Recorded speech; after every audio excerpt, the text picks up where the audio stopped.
Caption: huge log jams often blocked rivers. Driving logs on the river: St. Croix River, Chippewa River, Wisconsin River. The St. Croix, Wisconsin, and Chippewa rivers were used for log drives. Peshtigo: I saw nothing but flames, houses, trees, and the air itself were on fire. Peshtigo man. Lumberjacks pushed the logs into the river. Hundreds of logs floated down the river to the sawmills. The trip down the river was called a log drive. At the sawmills, powerful saws cut the logs into flat boards. Most Wisconsin logs traveled this way until train tracks were laid.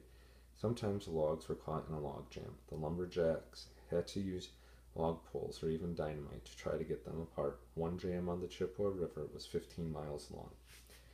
Lumbering made the owners of the lumber companies rich. Some people worried about cutting too many trees. Soon, most of the great pine forests were gone.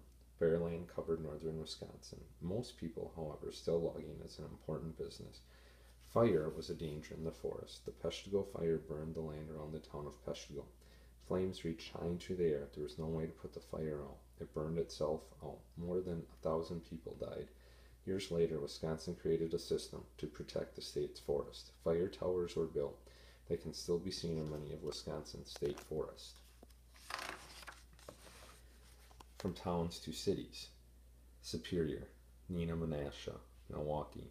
Building canals was very hard work. Workers dug a trench 40 feet down and 25 feet across. Caption: mules pulled the canal boats along a towpath. Wisconsin had been a state of farms and small towns. The towns grew into larger cities. Most of the big companies were in Milwaukee. German, Irish, and Polish immigrants lived in Milwaukee. The city had many large factories. The Edward P. Ellis Company made steam engines and sawmill equipment. Later it made engines that made electricity. There were also many breweries in Milwaukee. Wisconsin also had smaller cities. Superior in the north was a transportation center. La Crosse had farm machinery factories. Neenah, Menasha made paper. Canals. How did people get to Wisconsin? Traveling on trails and roads was slow. They traveled on the water whenever they could. Traveling on water was much easier and faster than traveling on land. A canal is a waterway made by people. Canals connect rivers and lakes. Thousands of men dug out dirt to make a place for the water to go. Horses and wagons carried away the dirt. Travelers left New York on boats and floated on the Erie Canal all the way to Lake Erie. Then they went across the Great Lakes to Wisconsin. More and more people from the east came to Wisconsin after the Erie Canal was built.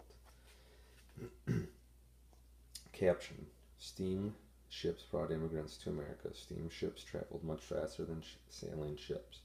In the warm summer nights, the canal swarmed with laughing, shouting boys. They jumped from the bank and splashed in the water. William Dean Howells. Steamboats. The steamboat was invented to make travel by water faster. Coal made a hot fire that heated water. When the water boiled, the steam pressed against parts of the engine and made them turn. The turning paddle wheel made the boat go fast. The best part was that you didn't have to wait for the wind to push the boat. Many people were afraid when they first heard the puffing engines and the whirling paddle wheels. They were used to quiet sailboats.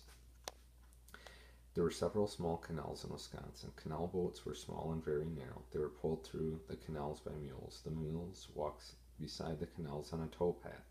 Traveling on a canal boat was an adventure. Boats carried about 15 people. People brought their own food and sometimes even live animals. Would you have liked to take your dog or goat with you on a canal boat? The boat stopped along the banks of the river for the night.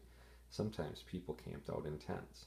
Once travelers reached the shores of Wisconsin, they used wagons or carts pulled by horses to travel to cities. Roads were often dusty or muddy, depending on the weather.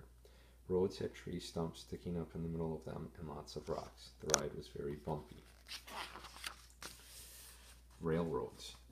The first train tracks in Wisconsin went from Milwaukee to Waukesha. There were few railroads anywhere in the United States at that time. The government helped build railroads by giving railroad companies land on both sides of the route. This was called the land grant. The railroads could sell part of the land and use the money to pay workers. The Wisconsin Central, the Sioux Line, and the Burlington and Northern were important railroad lines. They hauled lumber products, grain, and minerals. Superior became a major shipping port. Trains brought iron ore from northern Minnesota. The trains stopped on top of the wooden docks. A door opened at the bottom of each car and the ore spilled out. Later, the ore was loaded onto ships and taken to steel mills in the east. If you have time, please take a look at the Lesson 2 Memory Master Questions and What's the Point? And here on page 97, if you have time, take a look at the activity, what should I take, and then the chapter 6 review and the 2 items below with the geography tie-in. This concludes chapter 6. Thank you very much.